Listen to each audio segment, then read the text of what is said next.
Buenos días, somos Capilla Calvario, Iglesia El Camino, el pastor Cristóbal García, desde Pajacuarán, Michoacán, México.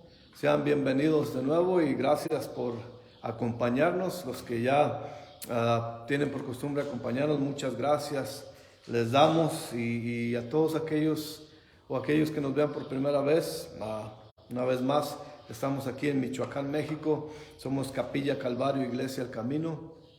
Y como siempre, les damos la bienvenida, dándoles las gracias, pidiéndoles sus oraciones y que nos acompañen y que estén con nosotros en el estudio de la palabra del Señor.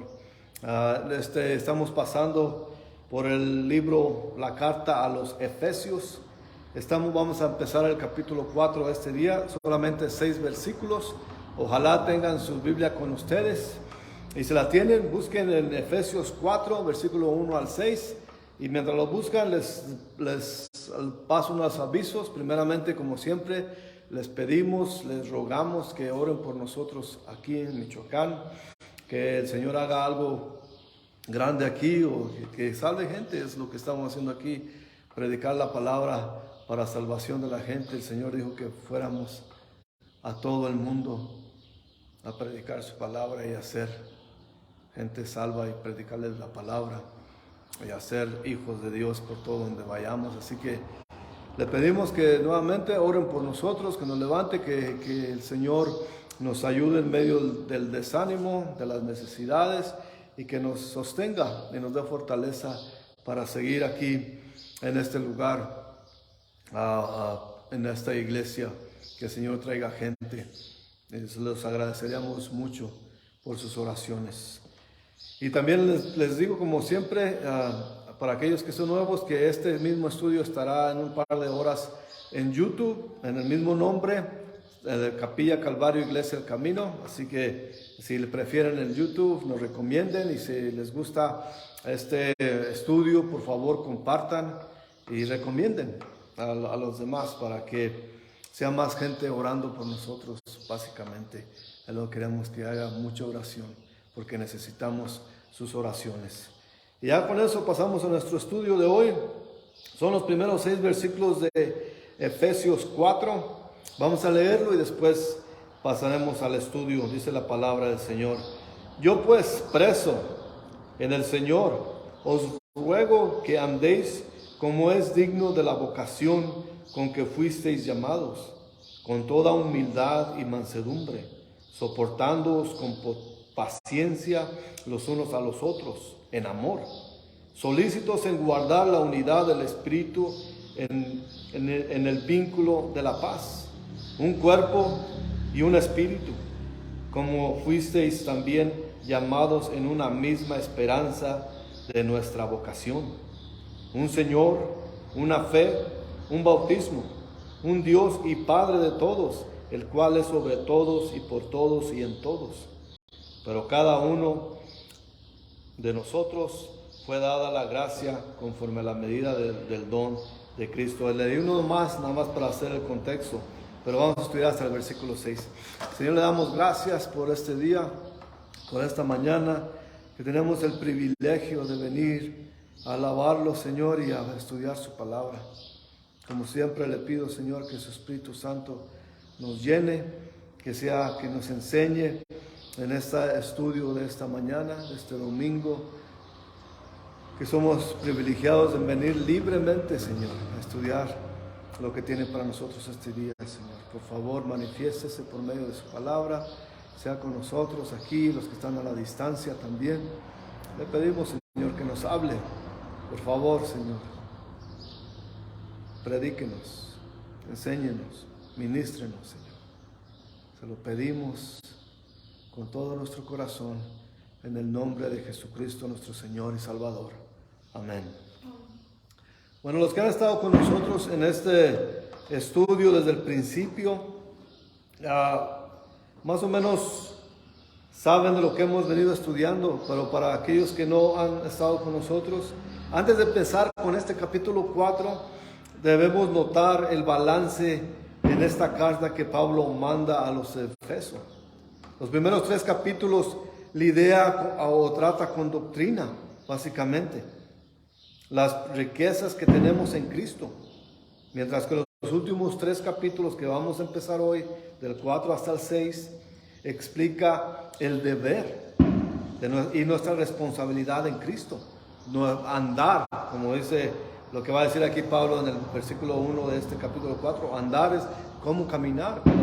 Cuando preguntan, caminar con Cristo, ¿qué es caminar con Cristo? Es andar bajo su voluntad. Eso es lo que básicamente quiere decir. Andar quiere decir caminar.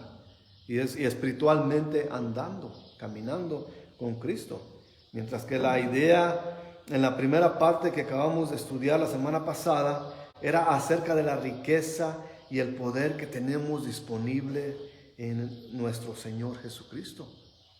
En estos últimos 3 capítulos, Pablo nos llama a caminar en unidad, pureza, armonía y victoria. Esas 4 cualidades en el caminar del cristiano son la básica doctrina que Pablo enseña y que es básico en cada iglesia individual. Claro que es lo básico en iglesia generalmente, porque las diferentes iglesias, los diferentes lugares donde se reúnen los verdaderos cristianos, somos todos una iglesia, una sola. Pero estoy hablando de los cuerpos más chicos, unidades, iglesias locales. Eso es lo que se trata, caminar del cristianismo, la doctrina del caminar que Pablo nos enseñó en los primeros 3 capítulos. Esto es significativo porque debemos saber que la vida cristiana no es basada en ignorancia. Y eso es muy importante, por eso es preciso, es importante que estudiemos versículo por versículo en contexto, totalmente en contexto. Y a veces, claro que hay muchos lugares de la Biblia donde es difícil de entender y necesitamos ayuda, sobre todo del Espíritu Santo. Pero es importante mantener la palabra de Dios en contexto. No es basado en ignorancia, el conocimiento es importantísimo en el caminar cristiano. Y entre mejor entendamos la doctrina basada en la Biblia, nos será más fácil obedecer los deberes bíblicos. La Biblia no se puede tomar a la ligera, ni tampoco se trata de que cada quien haga su propia interpretación como mejor le parezca. Así no es la situación. Y desgraciadamente hemos visto iglesias donde hacen su propia interpretación. Y no es así. Hay un orden. En la palabra de Dios hay un orden. Por eso tenemos que basarnos en ella. Es importantísimo. Como no podemos nosotros pretender que algo, bueno, esa es su interpretación, es lo que Dios le habló a esa persona que entendiera. No es así, hay un contexto en la Biblia.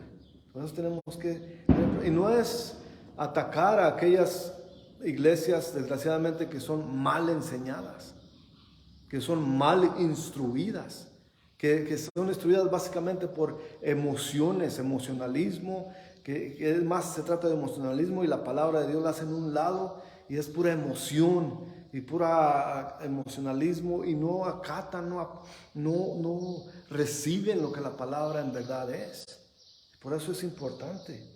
No podemos ignorar la presencia del Espíritu Santo en la palabra de Dios, porque por el Espíritu Santo fue inspirada. Bueno, la Biblia la escribieron muchos hombres, dicen. Sí, fueron hombres que usaron sus plumas, sus mentes, porque algunos lo dictaron, como Pablo en las últimas, por ejemplo, en las últimas cartas que mandó, alguien tenía que escribirla porque sus ojos ya no le servían mucho. Pero todo es inspirado por el Espíritu Santo y eso es lo que dice la palabra. Así que es la manera en que obra en la vida del creyente, es el Espíritu Santo por medio de la palabra. La palabra ruego aquí, como dice Pablo, indica que Dios es en amor, nos urge a vivir para su gloria y su honor. Él no nos dice como les dijo a los judíos en el Viejo Testamento, si nos acordaremos, cada vez que les hablaba a los judíos les decía, si me obedecen los bendeciré. Pero aquí ya estamos bajo la gracia del Señor Jesucristo y a nosotros nos dice, porque los he bendecido. Por eso vivan en obediencia. Es así como debemos ver las cosas. Él nos ha dado un maravilloso llamado en Cristo. Ahora nos toca vivir dignos de ese llamado. En los próximos 16 versículos, la idea es la unidad de los creyentes en Cristo. Y no puede haber unidad cuando a unos no les importa tergiversar las escrituras o malinterpretarlas. Y es por eso que tenemos que ser dogmáticos, tenemos que ser celosos de la interpretación de la Biblia. No podemos ser tomados a la ligera. Es importantísimo para todos nosotros entender la palabra de Dios, porque si no vamos a ser como las demás religiones, religiosos nada más. Pero es importantísimo la palabra de Dios. Para todos aquellos pastores que lleguen a ver esto, que lo dudo que sean muchos, les ruego que enseñen la palabra de Dios y no la malinterpreten, que enseñen bien a la gente que va a sus estudios, que va a sus servicios, que le enseñen mediante la palabra de Dios. La emoción está bien, el espíritu se mueve también a veces por medio de las emociones, eso es verdad, pero la palabra de Dios es esencial, mantenerla pura y limpia, contexto, bajo contexto todo el tiempo. Así que es por eso quise hablar de esto antes de empezar este capítulo 4, porque son las importancias. Y podemos ver el corazón de Pablo, cómo se manifiesta, cómo es su casi dolor de decir, vivan así. Entiendan esto, como los primeros 3 capítulos, entiendan esto por favor, que tienen una gran riqueza en la gracia de Jesucristo nuestro Señor, tienen ese poder disponible para ustedes. Es como ese dolor de decir, por favor entiéndanmelo. Es claro que a la gente le va a gustar los gritos del pastor, que aleluya, y que se pueden hablar en lenguas ante la gente, haciendo esos Yabadabadú y palabras que no se entienden, que nadie interpreta, por cierto. Y aquellos que gritan y que sudan, todos sudando, traen sus toallas aquí porque gritan tanto que hasta las babas les brincan, que hasta el sudor les emana de su frente porque están grite y grite y moviéndose de aquí para allá. Y eso es lo que les encanta a la gente. Pero les debe encantar la palabra de Dios y no una persona entreteniéndolos. Que pueden decir, bueno, este pastor es muy aburrido, ni se mueve, ni dice chistes, ni anda gritando, ni se emociona nada. Eso no es bíblico, mis hermanos. Tenemos que empezar la consistencia y la importancia y el contexto de la palabra de Dios. Así que digo que no va a ser muy popular este estudio cuando lo vean, pero de todas maneras tenemos que decirlo. Nosotros no podemos, por querer tener amistad o paz con aquellos falsos maestros, no podemos ser parte de ello. Aunque nos moramos solos, aunque nadie nos apoye, tenemos que mantenernos verdaderos a la palabra de Dios, pase lo que pase. Así que no por ganar adeptos, no por ganar gente, tenemos que transgiversar la palabra de Dios o malinterpretarla. Y tampoco podemos hacer un circo de lo que es los servicios y los estudios de la palabra de Dios. Y ya pasando a eso, vamos en el primer versículo, donde Pablo dice, yo pues preso, de nuevo está preso el Señor. El Señor, apóstol Pablo, que dice que está preso, pero eso no le impide escribir y preocuparse por los demás. Una vez más, él podía estar preocupado, yo estoy preso, pobre de mí, oren por mí, que me rescaten de este lugar, que me saquen de aquí ya. Quiero salirme de aquí, regresar allá a las iglesias que yo planté. Quiero regresarme a recibir los frutos de todo el trabajo que he hecho. No está diciendo eso. Él dice, yo preso en el Señor, por causa del Señor. Os ruego que andéis. Esta es la palabra andéis, andar, caminar, como es digno de la vocación que fuisteis llamados. Así que, así como vimos en la introducción, Pablo nos ruega en el sentido de urgencia. Como demandando que caminemos. No es que digan, los ruego, como por favor, hagan, les ruego, demandándoles. que caminen de acuerdo al llamado y vocación. Y como saben ustedes, no es lo mismo una vocación que una religión. La vocación es una afinación a seguir algo en conocimiento. Esa vocación es de saber, de llenarte, de querer saber más y más. Esa es una vocación. Por eso cuando dicen las personas, bueno, esta persona sí tiene esa vocación de ser lo que es. Por ejemplo, un doctor que tiene verdadera vocación, quiere saber más y más que para ayudar a más a la gente. Y claro que hay otros sinvergüenzas que tratan de inventarles enfermedades a la gente para operar, para sacarles más dinero. Pero los que tienen verdadera vocación les quieren aliviar a la gente, y luego se nota aquellos que curan a la gente y aquellos a los que las mantienen enfermas para seguir sacándoles dinero. Esa no es vocación, esa es religión. Así es como son las religiones del mundo. No te dan la fórmula para tu salvación. Nomás te dan ciertos ritos y rituales que hagas, pero sigue viniendo. Porque si no vienes aquí, ya no tienes esa salvación. Ya es mentira. Así que eso es lo que es una vocación, querer más conocimiento. Y eso es lo que califica a un cristiano. No somos, una vez más, no somos ignorantes. Más bien, hay un punto donde hay ignorancia, pero es cuando nos llama el Espíritu de primero, cuando nos bautiza, y de eso vamos a hablar al ratito, de bautizar, del bautismo del Espíritu. Y eso es cuando nos inmerse, nos pone en un cuerpo, en una iglesia. Y eso es, pero de ahí en adelante vamos conociendo y requiriendo. Nuestro cuerpo nos llama, nuestro interior nos llama a querer saber más de nuestro Señor. Eso es lo que nos une a nosotros, a los verdaderos cristianos en el Espíritu, como dice aquí Pablo. El versículo 2, aquí de Efesios 4, dice: con toda humildad y mansedumbre, soportándoos con paciencia los unos a los otros en amor. Si vamos a preservar la unidad del Espíritu, tenemos que ser humildes. Alguien una vez dijo: cuando tú crees que ya eres humilde, ya perdiste esa cualidad. Cuando tú dices, bueno, yo soy muy humilde, ya valió, ya perdiste la humildad. Así que eso es muy cuidadoso que tenemos que saber. La humildad de un cristiano quiere decir poner a Cristo primero. Eso es la humildad referida en un cristiano. Poner a nuestro Señor Jesucristo primero, a otros segundo y a uno mismo tercero. O sea que ponernos al último. Y eso es muy difícil, ¿verdad? Es muy difícil. En la carne, el número uno, ¿quién es en la carne? Yo soy número uno en la carne. Pero en realidad, si amamos a Jesús como nuestro Señor y Salvador, Él es el número uno. Después es la gente. Eso es lo que quiere decir una humildad en un cristiano. Y después al último, uno mismo. Es difícil, muy difícil.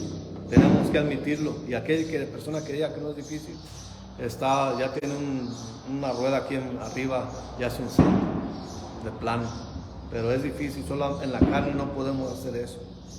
Así que eso no quiere decir que seamos unos falsos, de decir, andar acá nomás, soy tan humilde que hasta los ojos los tengo sumidos. Soy tan humilde que hasta me agacho todo. No, eso no quiere decir humildad. Lo que ya les dije, eso es humildad.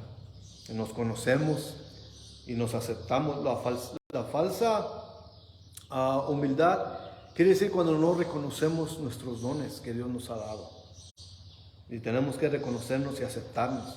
A cada uno Dios nos dio dones que podemos ejercer. Y Él no nos condena con aceptar esos dones. Tenemos que ejercerlos. ¿Pero para quién son esos dones? Para bendición de los demás. Así de simple. Esa es la verdadera humildad. Así que Él no condena a nadie por usar sus talentos. Es importantísimo hacerlo. En Romanos, Pablo dice también, en el capítulo 12, versículo 3: digo pues, por la gracia que me es dada a cada cual que está entre vosotros, que no tenga más alto concepto de sí, que el que debe tener, sino que piense de sí con cordura, conforme a la medida de la fe que Dios repartió a cada uno. Está claro que Dios no quiere que seamos creídos, arrogantes. Eso es tener seguridad en Él, no quiere decir arrogancia, pero seguridad en Él es poder seguir siendo humildes de corazón. Y mansedumbre no es debilidad, porque aquí también habla Pablo de mansedumbre, no es debilidad, es poder bajo control. Nos acordemos que Moisés es llamado el hombre más manso de la Biblia, y eso es como lo llamaban en la Biblia, pero Dios le dio tremendo poder. Sabemos todos los milagros que Dios lo puso a hacer.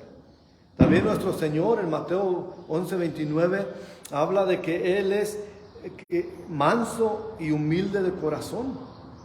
Él se calificó así. Y aún así el Señor corrió a los cobradores de monedas en el templo, cuando les dijo que no hicieran de la casa del Padre una cueva de ladrones. Lo dijo con toda energía, pero era un hombre manso. En su naturaleza humana era manso y humilde de corazón. Entonces ahí nos dice que es ser humildes, como califica aquí Pablo, es eso. Ser humildes, ser mansos. La palabra manso o mansa se usaba en el griego para los remedios, para calmar a la gente, calmantes, como esos tés o hierbas que usan para calmantes de la gente, era un manso. Tómate una manso o una mansa, tómatela y te aplacarás. Y hoy en día, cuando hablamos de algo manso, en los animales, sabemos que caballos, burros, mulas, se les dice, ¿está mansado? Está mansado, es manso. Pero esos animales son muy poderosos. Si no se sabe manejar un caballo, hay un peligro constante de muerte, porque un caballo puede matar así de fácil a un humano. Por eso es un poder bajo control, y eso es lo que es un cristiano. Tenemos el poder de Dios, pero está bajo control. No es para cuando vemos a alguien que dice tener el poder de Dios para sanar, para hacer milagros, pero es arrogante, presumido, eso lo descalifica totalmente. Porque ¿qué es la primera? Cuando dicen, vengan, hoy es día de sanación, ya están siendo arrogantes. Pero si el Señor les da el don de sanación, el don de hacer milagros, esa persona tiene que conducirse humildemente y pedirle a Dios permiso para hacer tal o cual, igual que los apóstoles, cuando primero pedían a Dios hacer un milagro y Dios los concedía. Hoy en día hacen asambleas de milagros. Pide tu milagro, pon tu sobrecito, pide tu milagro y hazlo con fe. Que pastor, no se me concedió el milagro, es que no tienes fe, hermano, no tienes fe, hermana, por eso no se te concedió. Eso es arrogancia. Tenemos que entender eso, hermanos. No podemos vivir una vida cristiana como títeres, como robots. Tenemos que tener conocimiento de la palabra de Dios. Es importantísimo. Así que tenemos que, estamos hablando aquí, en otras versiones, las soportando, como dice Pablo aquí, que en otras versiones dice pacientes, que seamos pacientes. Literalmente quiere decir temperamento o temple, la habilidad de soportar incomodidad sin reclamar o pelear. Todo eso es posible si se cuenta con el amor. Primero, en amor podemos nosotros a enfrentar a la gente y decirles, mi hermano, esto no se hace así. Hermano, la palabra no es así, no se interpreta de esta manera. Tenemos que tener esa paciencia. Y eso es lo que es un temple cristiano, es la habilidad de soportar la incomodidad sin reclamar o sin pelear. Porque no podemos decir, no, este sujeto está así, está mal enseñando a la gente, todo eso. No, no hay necesidad de eso. Dios está en cargo de todo. Lo único que sí es el peligro, que la palabra dice de Dios que si uno, y eso es para los pastores especialmente, si alguien tropieza a uno de sus hijitos, es mejor que se amarre una piedra de molino al cuello y se tire al mar. Sería mejor. Así que por eso es importante la palabra de Dios, porque con la palabra de Dios no se juega ni se manipula. Pero muchos lo hacen, muchos lo están haciendo, sí es cierto, pero hay de ellos, nomás podemos decir hay de ellos, ¿cómo les dirá?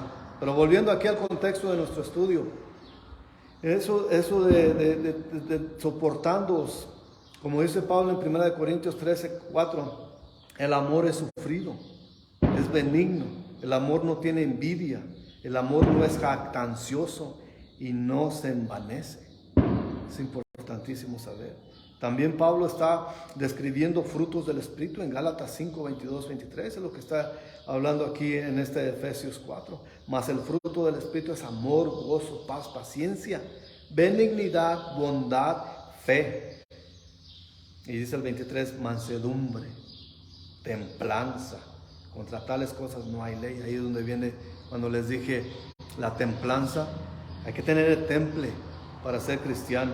Hay que tener el temple para no dejarse llevar por los falsos maestros. Hay que tener el temple para confrontar a esos falsos maestros y decirles que no está bien lo que hacen. Hay que tener ese temple en amor, claro. No a pelear ni a tratar de descalificar peleándose o ofendiendo a nadie. No, la templanza quiere decir eso, tener el corazón en amor y enfrentar a aquellos que están mal interpretando la palabra de Dios. Y vaya que hay muchos, desgraciadamente, a unos que los han enseñado así y a otros que por su propia cuenta quieren hacerlo. Así que tenemos que hacer esa manera de los frutos del Espíritu están en el cuerpo y hay unidad solamente. Y cuando algo no está bien, entonces no puede haber unidad. Por eso es lo que sucede mucho en las iglesias, que unos creen una cosa, los otros creen otra, que los otros quieren hacer las cosas a su modo, por eso no puede haber unidad. Pero mientras se siga la palabra de Dios en contexto y en amor a Jesucristo, siempre va a haber unidad, siempre, de iglesia a iglesia, de otros lados, siempre tiene que haber, pero cuando falta eso, no hay humildad y no hay unidad. Versículo 3, antes que nos pase el tiempo, dice, solícitos en guardar la unidad. Vemos como otra vez la unidad del Espíritu en el vínculo de la paz. Todos los verdaderos cristianos somos uno en espíritu. Y es nuestro deber guardarle esa unidad. Solícitos quiere decir hacer todo el esfuerzo posible en mantener la unidad del Espíritu. Mientras se pueda, tenemos que hacer todo el esfuerzo de ser solícitos en guardar la unidad. Pero aquí acordémonos que aquí dice Él en el Espíritu, no dice la unidad en lo que ustedes quieran hacer.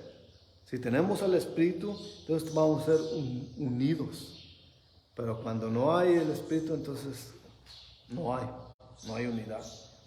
El versículo 4 nos dice, un cuerpo, un espíritu, como fuisteis también llamados en una misma esperanza de vuestra vocación. La iglesia es un organismo vivo, compuesto de muchísimos miembros. Pero entendamos eso, que somos un organismo vivo compuesto solo de miembros vivos, comprados con sangre. Eso tiene que ser ¿cómo se dice? Un lema. Comprados con sangre, vueltos a nacer, creyentes de la Biblia, y por eso somos llamados santos. Todo esto tiene que haber en una iglesia sana y leal a nuestro Señor Jesucristo. Comprados con sangre, reconocemos que somos comprados por la sangre de Jesucristo nuestro Señor. Vueltos a nacer, que volvimos a nacer. Dios nos dio la oportunidad de volver a nacer en el Espíritu. Creyentes de la Biblia, por eso estudiamos la Biblia versículo por versículo, y por eso nos llamamos santos, porque es lo que Pablo llama a todos los cristianos, santos. Este es un cuerpo que tiene una cabeza y muchos millones de miembros. La cabeza es nuestro Señor Jesucristo. Pero cuando no obedecemos a esa cabeza, entonces esos miembros hacen lo que quieren, se van por su propio rumbo. Primera de Corintios 12, dice Pablo allí en el versículo 12 también, porque así como el cuerpo es uno y tiene muchos miembros, pero todos los miembros del cuerpo, siendo muchos, son un solo cuerpo, así también Cristo. Así que veamos el contexto en que estamos estudiando esto. El Espíritu Santo es la vida y el aliento del cuerpo. Si no se mueve el Espíritu Santo en un cuerpo, en una iglesia, entonces no hay vida ahí, no hay aliento. Pero tampoco tenemos que exagerarlo, tampoco tenemos que pretenderlo o fingirlo. No es así. Para que se digan, bueno, ahí sí está el Espíritu. ¿Por qué? Porque se ponen a bailar, a gritar y a revolcarse en la tierra. Ahí sí está el Espíritu. No, ahí no, eso es payasada. Esas son puras payasadas que hace la gente para pretender fingir que tienen al Espíritu. El Espíritu es otra situación donde tú sientes su presencia de Él. Y como les dije antes, el poder bajo control. Cuando el Espíritu está en ti, bendices a los demás. No te llama la atención a ti mismo. Tú estás lleno de bendición, lleno del Espíritu para los demás, para ayudar, bendecir a los demás. Eso es estar llenos del Espíritu. Es el instrumento que mantiene la conexión entre los miembros, de la misma manera con la cabeza. Es decir, el Espíritu nos tiene en unidad juntos, en un solo Espíritu. A la cabeza de Jesús nos tiene vinculados. Eso es lo que quiere decir aquí Pablo. Y vemos ahora en el versículo 5, un Señor, una fe, un bautismo. Un Señor se refiere, claro, a nuestro Señor Jesucristo, que murió por nosotros, que resucitó y está vivo, y un día vendrá por su gente. Es difícil creer que dos creyentes o creyentes clamen obedecer al mismo Señor y no puedan caminar juntos en unidad. Eso es difícil de entender. Si tenemos un mismo Señor, un mismo que da las órdenes, tenemos que ser como soldados obedeciendo órdenes y caminar juntos. Pero cuando hay desobediencia, esa unidad también se desvía. Al reconocer el señorío, y si no entiende qué es señorío, la autoridad de Jesucristo es el paso necesario para la unidad en los verdaderos cristianos. Eso es importante de ver. Y Pablo también dice, una fe, la fe en Jesucristo, es lo que nos unifica a su iglesia. Y si no hay fe, entonces no hay compañerismo ni unión para uno con otro. Si no tenemos fe en Él, que Él va a obrar de la manera que Él debe de obrar bajo su voluntad. Una fe, la fe en Jesucristo, es lo que nos significa estamos con Él. Un bautismo. Como Pablo está hablando aquí del cuerpo, es quizás, aquí sí hay un poquito no confusión, sino un poquito difícil de entender. Por eso es importante leer versículo por versículo, palabra por palabra. Porque es un bautismo, quizás se esté refiriendo aquí al bautismo del Espíritu. Eso es la obra del Espíritu cuando toma al pecador que finalmente cree y clama a Jesús y lo coloca en el cuerpo de Cristo al convertirse. Y quizás nos ayude a entender lo que mismo Pablo dice en 1 Corintios 12, versículo 13. Dice, porque en un solo Espíritu fuimos todos bautizados. En un cuerpo, sean judíos o griegos, sean esclavos o libres, y a todos se nos dio a beber en un mismo espíritu. Es que aquí quizás se refiere a eso, y es muy seguro que se refiere al bautismo del Espíritu Santo. Y aquí hay que explicar otra cosa también, porque muchos podemos creer que el Espíritu Santo nos puede bautizar vez tras vez tras vez y que el bautismo sea continuo. Pero hay unos teólogos y otros que pensamos que dicen que no es una experiencia que sucede muchas veces, sino que es una experiencia que sucede después de la conversión, cuando uno es vuelto a nacer, y que es algo que el creyente siente el bautismo del Espíritu Santo, pero no es algo que uno tenga que pedir. En la Biblia no nos dice en ningún lado que tenemos que pedir el bautismo del Espíritu Santo vez tras vez o muchas veces. Pero se nos dice que debemos estar llenos del Espíritu, eso sí, nos dice. Pero nunca se nos manda a ser bautizados del Espíritu vez tras vez, porque ya hemos sido bautizados en el Espíritu al momento de la conversión. En el momento que recibimos a Jesús como Señor y Salvador, el Espíritu Santo nos bautiza. Eso es lo que quiere decir Pablo aquí. Y en lo que al cuerpo se refiere, sí hay, y es obediencia, el bautismo en agua o bajo agua, que es lo que todas las iglesias deben practicar, el bautismo del creyente en el agua. Pero eso nomás es un símbolo, que es una obediencia al Señor Jesucristo que mandó a bautizarnos a todos, que creyéramos y fuéramos bautizados. Y eso es cuando viene el bautismo del agua, la sumersión. No es de acá de echarte agüita con un chorrito de agüita, no, la sumersión, lo que significa el volver a nacer en Cristo. Pero aquí en este estudio, Pablo se está refiriendo al bautismo del Espíritu. Es nomás para estar claro. Por eso, una vez más, es necesario conocer la palabra de Dios e interpretarla de acuerdo al contexto en lo que se dice. Y el versículo 6, ya para terminar, dice: un Dios y Padre, y todos, el cual sobre todos, perdón, déjenme leer de nuevo. Un Dios y Padre de todos, el cual es sobre todos y por todos en todos. Más, no puedo abundar mucho aquí, solo leeré aquí, es decir, que un Dios y Padre para todos los creyentes. Es contrario a las religiones que dicen, hay un Dios para cada religión y nación. Hay un solo Dios verdadero. Eso no es que haya un Dios para cada nación. No hay muchos dioses. Hay un solo Dios para todos y todos. El que le obedezcan a ese Dios es otro rollo. Pero la gente se inventa sus ídolos y aclama a sus ídolos y los hace sus dioses. Hay gente que hace su Dios al dinero. Hay gente que hace su Dios al trabajo. Hay gente que hace su Dios a su pareja, a sus hijos. Así que un solo Dios Padre. Así que sobre todo lo que trasciende y no comparte su poder soberano es un Dios. Él no comparte su poder. Así que por todos habla de su inminencia.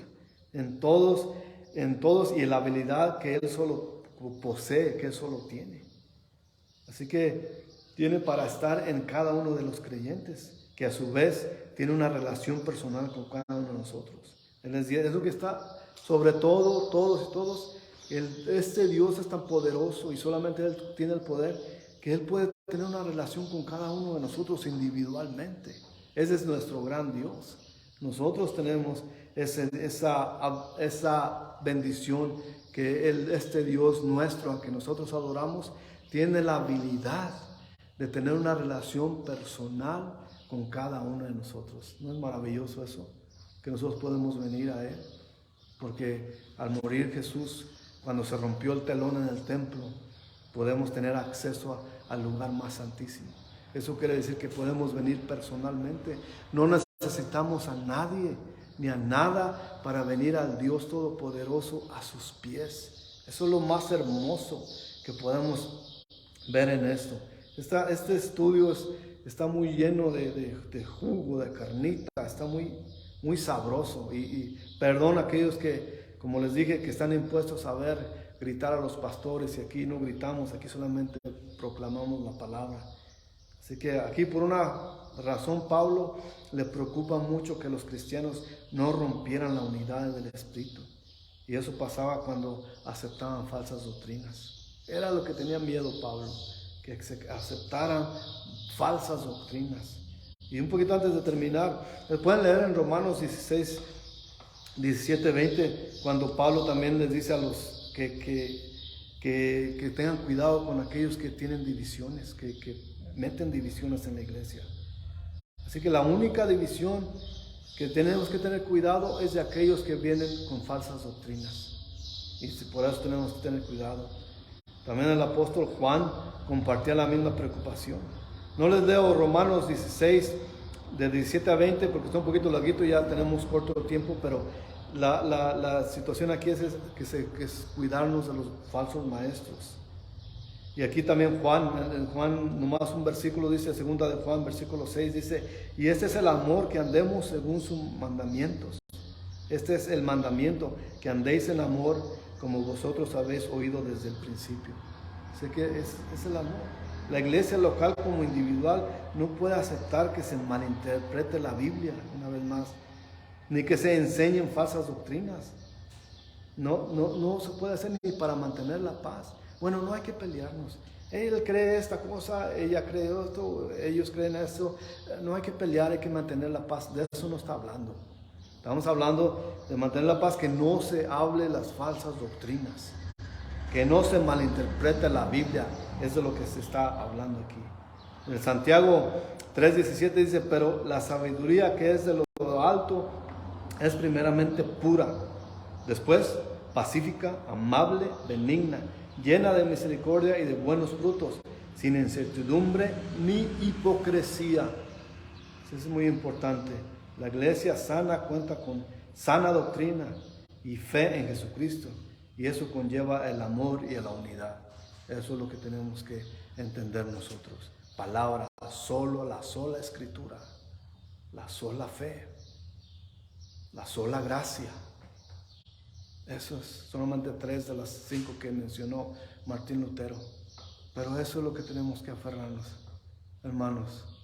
No tenemos que buscar ser populares, sino obedientes a la palabra y no malinterpretarla, no mal enseñarla, y tener ese gozo en nosotros de saber que mantuvimos el contexto y la obediencia al Señor Jesucristo. Vamos a orar. Señor, le damos muchas gracias por este tiempo. Gracias, Señor, por su palabra. Gracias que no hay manera de ser ignorantes. Lo seguimos por una razón, que usted es el Dios Padre Todopoderoso, Dios supremo sobre todo, en todo y para todos, Señor. Y eso lo entendemos, Señor. Gracias por dejarnos su palabra, Señor, a la cual nos apegamos para conocerlo más y obedecerle y vivir una vida en obediencia a usted, Señor. Bendiga nuestras vidas, Señor, con su Espíritu Santo. Llévenos a proclamar la verdad de su palabra, Señor. Le pedimos por todos los que nos están viendo, por nosotros que estamos aquí, que nos bendiga, que nos sane de las enfermedades, que provea por las necesidades y que bendiga nuestros hogares, Señor. Le pido también por esta región, estos pueblos, que usted haga una obra en este lugar, Señor. Que cambie la idolatría por una relación personal con usted. Que cambie el pecado por vidas obedientes, Señor. Solamente su Espíritu Santo puede cambiar a toda esta gente, a todos nosotros, Señor, para vivir una vida sin pecado, obedientes a usted, obedientes a su palabra, Señor. Sea con nosotros, bendíganos, Señor. Gracias por perdonarnos nuestros pecados. Gracias por levantarnos de nuestra inmundicia. Gracias por guiarnos por su camino estrecho, Señor. Gracias por todo, Señor, por lo que hace y por lo que va a hacer. Bendiga a mis hermanos grandemente. Que este haya sido un estudio de clarificación y no de insulto, ni de regaño, ni de ninguna clase de afrenta, Señor. Le pido que esto sea manifestado en todo lo que oyen esta palabra este día y los días que vienen, Señor. Gracias por todo, Padre. Glorifique su nombre. Le alabamos, le bendecimos y le glorificamos. Y toda la gloria y todo el honor para usted, Señor. En el precioso nombre de Jesucristo nuestro Señor. Amén. Que tengan una gran semana sirviendo al Señor. Nos vemos la próxima semana. Que Dios los bendiga grandemente y que todos sus deseos sean concebidos bajo la voluntad del Señor. Hasta luego.